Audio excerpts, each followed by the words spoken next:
think we just got to dive straight in here and think about what the hell's going on with the IBC. Brazil is when all of the payments were supposed to be given out. Or not given out. Do you know if there's other riders that also haven't been paid? And we're getting, the payment date pushed back. It keeps getting pushed back. Give us your bank info. I don't remember if it was in the Maldives or even before Fronton that we found out, there's no money.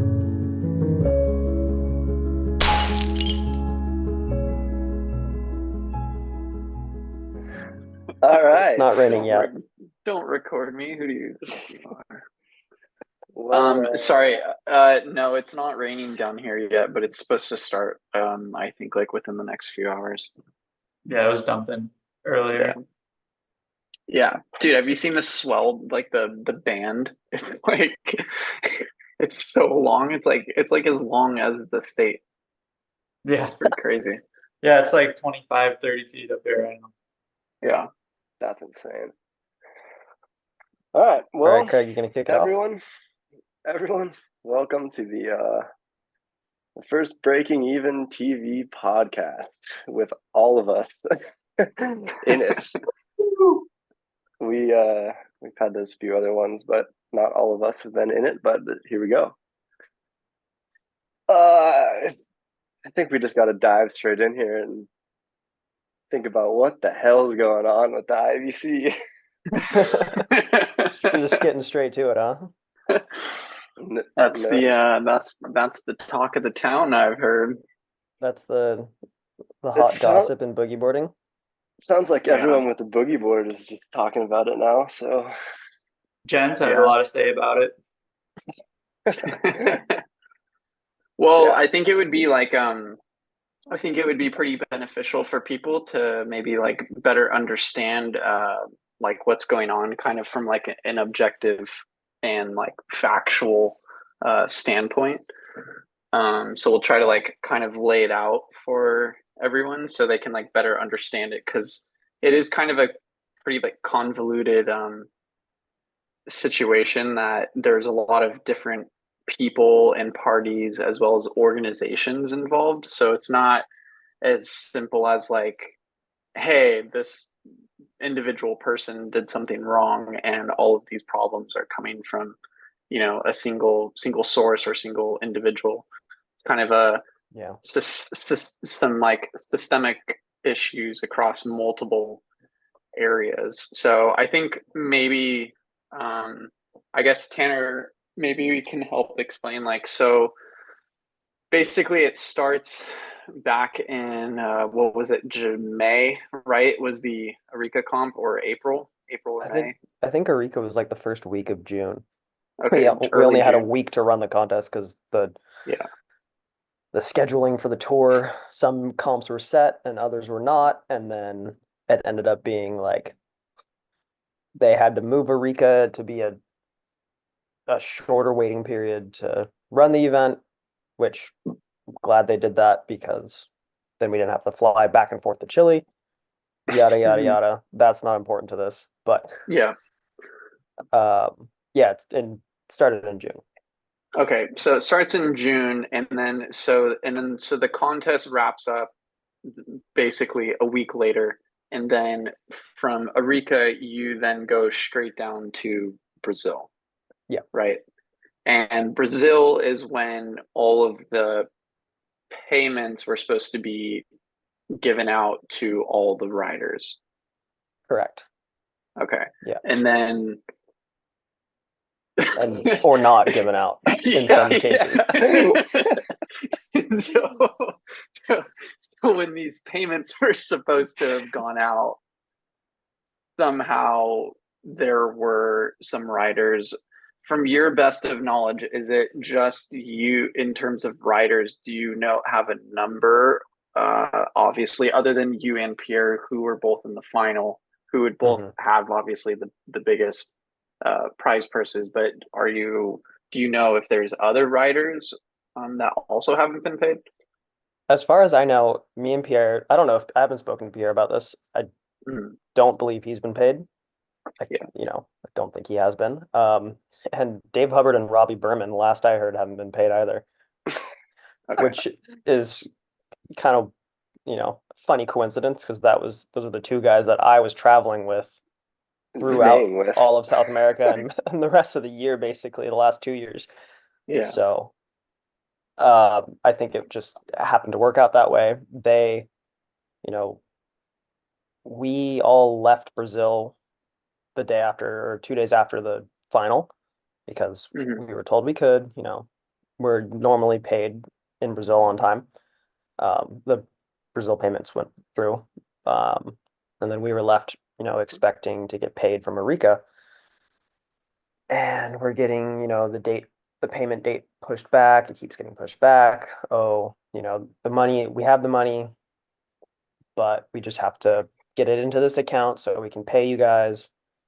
And it's just a lot of that back and forth for months, basically. We're just like, okay, well, you say you have the money. I was told, Mhm. The money. So the best of my understanding, they were saying like, oh, we have the money. We're just waiting for it to go into this account, and then it'll be transferred to you know, give us your bank Mhm. info. We'll send it to you when it comes through. Like, oh, it'll happen next week. That was in like July. Oh, it'll happen next week. Oh, it'll happen next month. Oh, it'll happen at the end of this month. And then I don't remember if it was in the Maldives or even before Fronton that we found out like there's no money. There's no money. Like you got like there's no money for you guys. And so we're like kind of just like, what do you like what? What do you mean? Um and so we haven't been paid. As far as I understand, some of the people who worked the event, like some of the staff haven't been paid, which sucks for them too. Mhm. Um I don't know what the whole total amount is that's owed. Um but yeah, it's Yeah. basically just been like them telling us you're gonna get paid this week. Oh, you're gonna get paid next week. And literally since June, they've been kicking the can down, basically saying like, oh, you're getting paid soon. Yeah. Oh, but the money's coming in, yada yada yada. Then we find out, oh, there's no money. Um, Mhm. so And the then it's like, Arica and it's like, promoted, now what yeah, are they doing? It's like, that where are they trying to, what are they, why do they keep saying next month? Like, what, like, it's just, yeah. Well, I think the biggest problem here is like if they knew, because basically what the information that's come out that they've released is saying that they never had the money to begin with. They're saying that here's our bank statements, here's what the government gave us, they shorted us the money. Okay, that's great, but if that was the case, then why was that not communicated right out the gate? That should have either been communicated during the contest while everybody was there and say, hey guys, we actually didn't get all the money, so everybody is going to get less. Or I mean, I don't, obviously that seems like the fairest thing. It's not like, oh, we just can't pay the quarterfinalists or round five guys, like, in order to pay the final. I mean, I don't know, Yeah. you can use your own discretion to see what you would think is fair, but obviously from anyone else's standpoint, it's like, okay, well, where was the transparency? They're claiming to try to be transparent now, saying, oh, well, we don't have the money, we can't give you the money. But it's like, well, then why were you saying you had the money and we'll give you the money? But it's like, what do you mean? You were promising money that you allegedly never had to begin with, so what's that all about? Yeah. Yeah. And then, when when it was kind of like we were told like, hey, Arica doesn't have the money. The Arica promoted, whatever the money, they didn't get the money or the money, what the heck? Sorry. Um, You all right? oh yeah, yeah, my phone just started going off. Oh. Um, thought you got like attacked by a cat or something. no, my phone just started going off. Yeah, just so they tell us, Arica can't pay you. They don't have the money. Money was lost. Money wasn't given. Whatever their reasoning, whatever the kind of reason has changed. Um, so the IBC is going to step in and, the organization is going to pay you. out of the IBC fund. We're like, okay, cool. Like, glad to see that they're, going to take on the responsibility of, protecting the riders, making sure that the riders are paid, you know, um, basically taking the responsibility because the IBC is made up of the promoters. So they're connected, but they're not at the same time. It's a really weird system. And that was, I was told I would get paid after Fronton. And then, oh, you'll get paid at the end of November. Oh, you'll get paid in December. Oh, and then I didn't hear anything for a month. And then now it's January. And as of my last, correspondence was you're going to be paid by the end of the month. And is what's the date today? January 31st. At 8:09. But I mean, also too. I mean, are we talking Pacific Standard Time? Are we talking Eastern Standard Time? Yeah, Hawaii Santiago, time. Hawaii time. I mean, Hawaii time. I guess they got 6 more hours, but I mean. Well, let me just take a look at my world clock, and if they're going based on where the IBC is, which is Chile. Fun fact.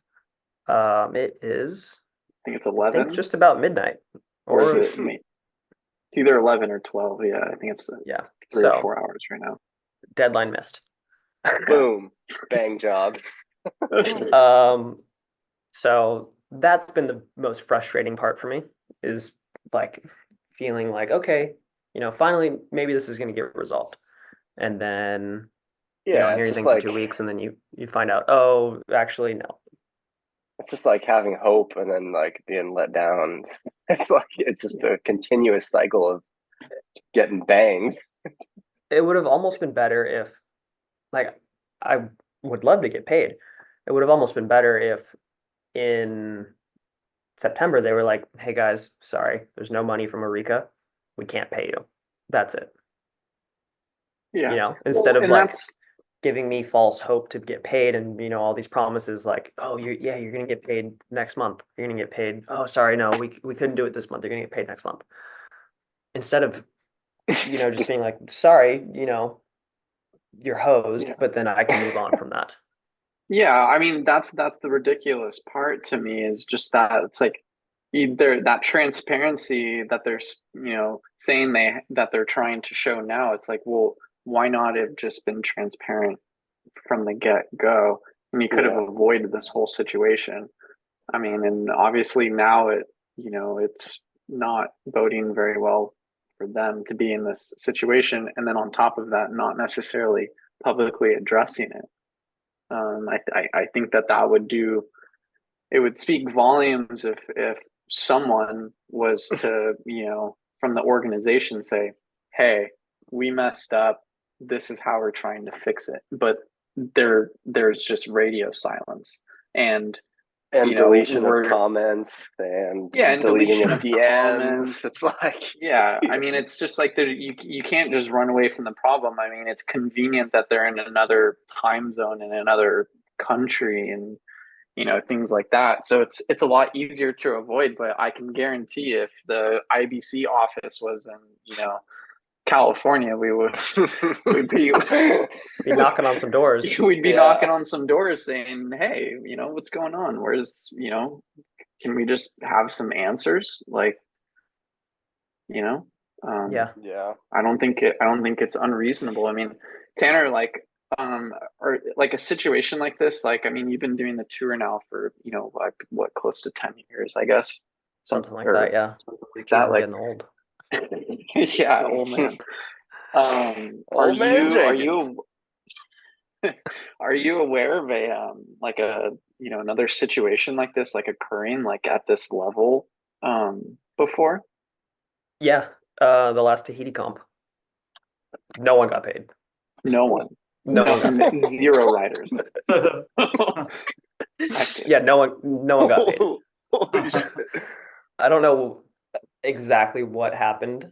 I was still like, pretty young. I wasn't really involved much with this kind of the behind the scenes stuff with the tour. Like, not that I'm involved that much now, but I didn't really I didn't interact that much with them. I didn't get to know like the little tidbits behind the scene. I just, to the best of my understanding, like the main sponsor just like disappeared and no one got paid. Like, so that's why Tahiti didn't happen again. I don't know what, I think Jared Houston won the event that year. He didn't get paid. No one got paid. So my memory is a little hazy about exactly what happened. So that's the only, I don't know of anything else, at least in recent years. I've heard of maybe something similar happening in Peru one year. But yeah, nothing like this recently. Recently, yeah. I mean, I think in the BIA days IBA, sorry, BIA is like BA. Yeah. Well, that's our something about the corporations that start with IB. IBBI. There's all kinds of. I'd be out of money at the moment. I'd be cashless. Yeah, I mean that's pretty much that's par for the course nowadays. Yeah, all the different alphabet organizations. Yeah. Yeah, wow. So I guess that's the current situation. And I sometimes forget like that the general, public of bodyboarding doesn't know like what's going on behind the scenes. Like I kind of forget that stuff that, we find out about isn't, relayed to the public, which is a whole other thing. But I guess, like what other question? I mean, I don't know. I guess people want some clarity and transparency on the tour. Like, I don't know, what are people wanting to know? Yeah. I mean, I think that pretty well explained like that situation specifically, but I guess like another thing too is like over the years, like we've kind of seen less and less riders from different regions doing the tour, and I think they're like maybe a lot of people don't necessarily understand like the logistics like required to do the tour, and the fact that it's not necessarily like financially like there's no financial sense behind. I mean there's no like it's just not sustainable. Like basically like it seems that most riders are essentially working in order to save up enough money to go do these events, because you can't really come back from an event in the positive. It's like even if you're winning the event, you might not get paid. You may not get paid, and then you'll be very in the negative. But it's like unless you happen to live in the country, and for us, if we had like a contest in San Diego, it's like, okay, well, like obviously the traveling logistics of that is way easier. So it's like for riders, that live a reasonable distance from Arica, like, and can do the event and stuff. It's like most of these guys are spending thousands of dollars, or at least a couple $1,000s, to fly halfway across the world to surf an event, and maybe they only make it to round 3, round 4, even round 5. And it's like, you make like maybe up to $1,000. It's like, that's probably is that basically like, is the answer that simple of why there's just not very many riders on tour now? I certainly think that's a big factor. Like you have to want to do the tour, because unless you're basically making the podium, it's hard to, justify the expenses unless it's like, this is what I want to be spending all of my attention on. This is what I want to be spending all my, free time on. Money. If I'm working, this is a big expense that I'm going to have to be working for.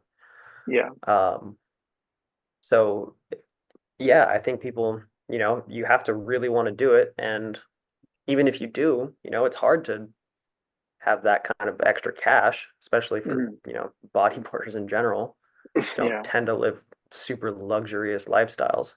Yeah. And I think also too, like maybe it would help people, like the general public, to understand that like the solution is not as simple as, oh well, why doesn't this board company or why doesn't this shop, like why don't they, have riders doing the tour and paying for them? And it's not quite that simple. It's, there's not really anybody that, any company that's like just killing it and can be like, oh yeah, here's a 50K, 60K, whatever salary, and go do the tour, here's travel expenses. Like Mhm. that just quite frankly doesn't really exist anymore. Yeah. It's tough, and it seems to be that there's not really one solution. It Mhm. seems to be kind of region by region, what the, you know, how you grow things and how you get things to be, you know, on an upward, you know, have upward momentum. And I think a lot of people think that what works for them in their, little pocket of bodyboarding or their little region is gonna work everywhere else. It's not the case, I don't think. You know. Mhm. But I mean, there's always going to be people who want to do the tour. There's always going to be Yeah. people who want to compete on the tour. That's never going to go away, and as long as there is a tour, people will do it. Mhm. Um, just it's hard to justify it unless it's like that's what your like passion is, and it is for Mhm. a lot of people. Yeah. So I think you're right. Like I think in, different regions and different cultures view bodyboarding in a different way. And obviously you would see that, firsthand. Like, it's like some people are just surfing for fun, like, and they just happen to, be able to progress and, can get to an elite level, but they don't necessarily care about, being the best. Like what, it's, and at the end of the day, it's a subjective thing in terms of style and competing and stuff like that. It's like, they just want to surf because it's fun. They don't even view it necessarily as a sport. yeah, Whereas others, like, maybe, it's basically quite the opposite. And then you it's like totally Yeah. that's their life. That's everything. Mhm. 100%. Yeah, I mean, So That yeah, I seems mean, like kind of you how that seems like kind of how it's portrayed in California, at least, as the fun aspect, Yeah, mhm. and I think and it it's should be always got that to way. have an aspect of it. It's always got to have an aspect of that for sure. At least for Yeah, me. Like, I yeah, didn't start bodyboarding to compete, you mhm. know. I started Yeah, because it was fun. yeah, And turned out I like to compete. I entered a couple contests, and because someone saw me surfing and they're like, "Oh, there's a contest here. You should enter it. Like, you might do all right." Told my parents that, and they're like, "Oh, we'll try to look into it." And I had a great time. Like, I didn't get into bodyboarding to compete. It mhm. certainly was something that I found, and it turns out I really liked. Yeah, Um, so I, for a lot of people, I think that's definitely the case, you know. yeah, But some people probably get into it for the aspect of competing. Like, they're introduced to it as a competitive like scene, which is like how it grows in certain areas, like mhm. competition being, what it's centered around is how things grow in certain areas, and then maybe it doesn't work so well in other places. Yeah. Well, Craig, maybe you can talk a little bit about like growing up, in our culture here, being that it's not something that's taken very seriously. And like if you say you boogie board, it's like, well, why don't you surf? That's Yeah. that's basically how bodyboarding is viewed. And I mean, and we see every day and year after year, more and more of our friends that used to be, full-time bodyboarders become part-time bodyboarders and mostly surfing. I mean, I think that has a lot to do with the waves, and wave availability. It's like, sometimes it's just boring to ride a boogie board going, 3 miles an hour.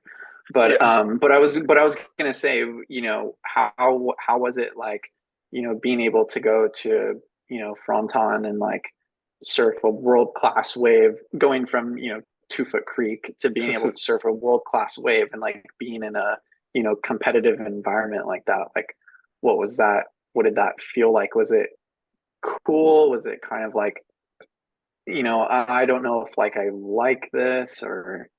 Yeah, I thought it was like it's just cool to be at an event like that because you're surrounded by like the tour. This is like the best in the world. It's like you usually only see these guys on your phone or on your computer. Mm-hmm. Yeah. So that's pretty cool. Like you're around just Pierre, but for other comps like pipe, Tristan, you can probably agree to that too. You have Jeff, Jared, like all the guys that you basically look up to are there, and I think that aspect is really cool of it. I personally, like, as all of you know, I don't really like to compete, and that's why I don't I haven't done the tour. So like the main reason why I've basically done pipe and fronton is just to surf it with 3 other people out. And if I keep going in heats, then you just keep You get advancing. more waves and at fronton. yeah, that's basically been my like mindset going into those 2 events, pipe and fronton, and just have fun really. But like I found myself in like a pretty like stressful mindset at fronton just because like I hadn't done it before. And like I don't know, it was just a wild like experience really. So what what was like the stressful part about it? Was it like the fact that you were competing in front of people and like you felt pressure, like you didn't want to like kook it, or was it just like, or what was it? Well, no one wants to kook it, obviously, so that's always like in your head. I forget who I was talking to about this though, and I was like, they were like, what happened at fronton? Like, I know you have like the skills, you like definitely could have gone further. And I was like, yeah, like I think I have the skills, but I definitely don't have like the mental experience of a contest. And I think like that gets blown over like a lot. Like no one really talks about that. And it's just like you're sitting there like watching the waves, it's changing, like the tide's changing. Now you have an hour till your heat. Now you have 30 minutes till your heat, and you're like thinking about all these things, like what should I do? Where should I sit? Like just all these like different scenarios, and it's just like it's like the craziest like 2 hours of just like in one ear in your brain, like, and then it happens, and you're just like, all right, well, that was it. And luckily for me, when I hit the water, everything was fine. Like, which I had experienced before, so I was hoping that had happened again, and it did. But like the moments leading up is just so different, and it's like it's just like when you're surfing at home, like you're not really putting yourself into a mindset like that because you're just going out to like get waves and have fun. Really, it was just like a different sort of vibe. The lead up to heats is always the most stressful. I was gonna say, for you, like, are you still feeling like after so many years on the tour, like, are you still getting like those preheat jitters, like even at a wave you've surfed, dozens and dozens of times? Yeah, for sure. Yeah. Like, especially the last 2 years, because pretty much from the start of the year, every heat I knew could factor into the world title. Like I was thinking big picture both years, which adds a certain level of gravity to each situation. Like Yeah. I was, you know, anyone who was like I was staying with around this year, like probably saw me just like the 2 hours or however long it was before heat, just pacing. I was having to pee like 500 times a day, like Yeah. just like feeling every inch of every ounce of stress and anxiety for it, because that's kind of my fault. Like thinking about it in such a big picture way, like I really try to focus just one heat at a time, but you have the little thing creeping into the back of your mind, like, you know, if you don't make this heat, you better get, a better result at the next event. Like this is your chance to, you know, really push forward in the rankings, keep the momentum going. And you feel all that. And then for me, as soon as like I hear the heat start, it's like when you put headphones in on the plane and all the background noise just kind of like cuts out. And you can just focus on the next 25 minutes. Yeah. So I think that, the stress before heats is something that a lot of people experience. And, once the heat starts, at least for me, and it sounds like Craig, when you had your heat at Fronton, like it just like, okay, now I can now it's just time to surf. Yeah. And I think that probably I might have been shedding some of my stress during Fronton onto you. So that might have added a bit of a compounding effect on you. So sorry about that. Yeah, I was thinking about that. I was like, was I stressed for the heat and like all that, or was it just because Tanner had a world title on the line? Just because Tanner's a ball of anxiety in the room next to me. Yeah, I was stressed for my thing, and I didn't even have a world title. I didn't have anything on the line. Yeah, I was like, just your pride. Yeah, just my own standards. I'm fighting against myself here. Yeah, and you see a lot of what happens a lot on tour is like it'll be their first year on tour, and they are really talented bodyboarders. They're really good bodyboarders, and they're probably decent competitors. Like they've had good results in other contests, maybe not world tour events, but local contests that are big, great talent in those events. And then they get onto like the world tour stage, and for whatever reason it's just different. There's the extra pressure, there's riders you don't know, so you don't know how they surf. You don't know, maybe the wave is new to you. You got to kind of be adaptable, and there's all kinds of different factors that I think people aren't aware of until they're actually, they've done the tour for a year or two. Like it's really hard to find your footing on the tour, and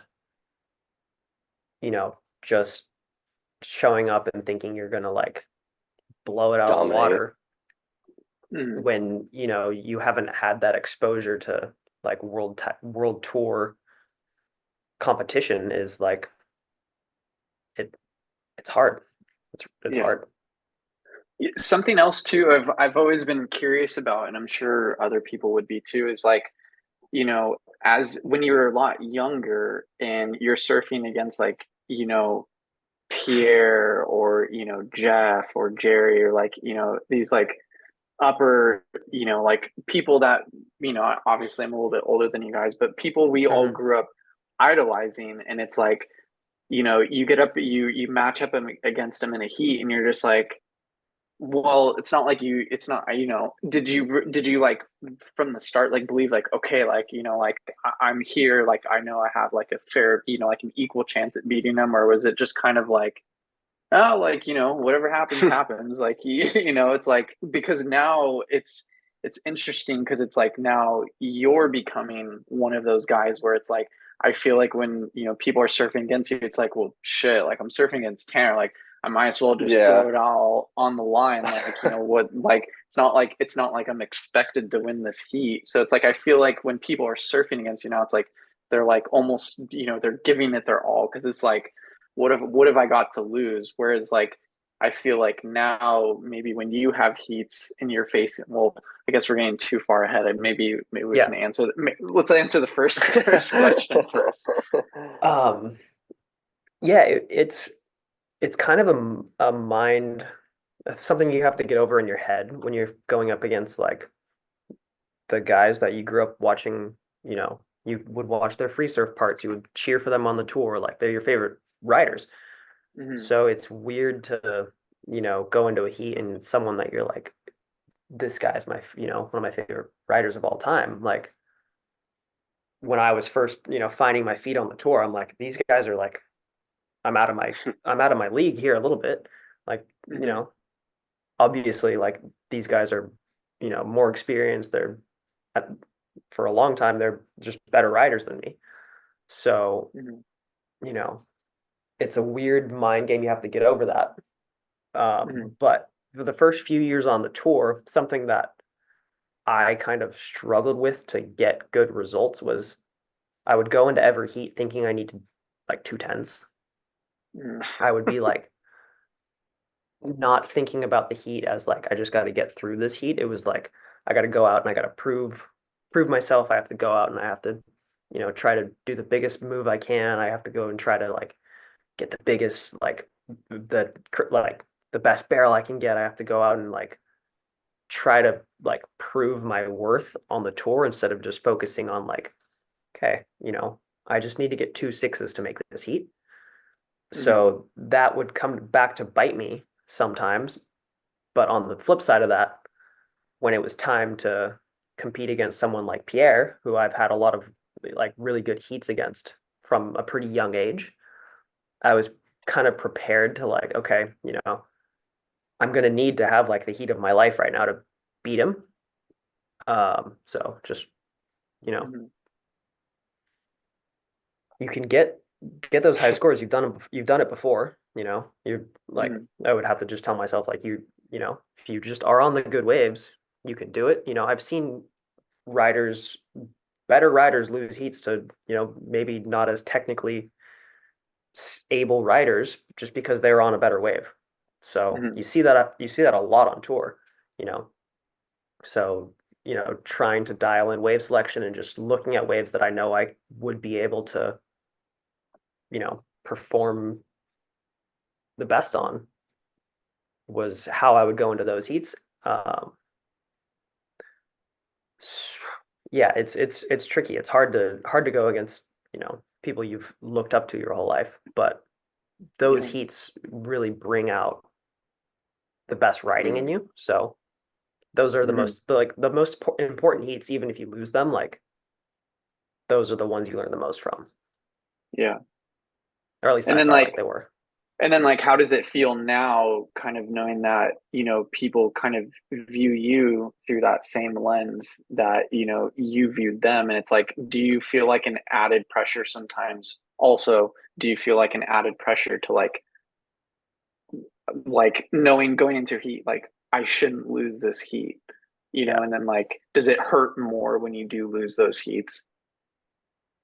Yeah, you can really, channel it two ways. You can either look at it like, okay, I know what this guy's probably thinking right now going against me. And you can puff your chest up a little bit and be like, all right, I'm the top seed in this round. Like, this, on paper, this guy, like, I got this, whatever. Or you can be like, if I lose this heat, that's like, it's hard to put it into words and not sound like kind of like a prick. It's like I shouldn't have lost that heat to, this person who, if I just had a halfway decent wave, I could have, manufactured a 7 or an 8 out of it. Yeah. So it's you really just have to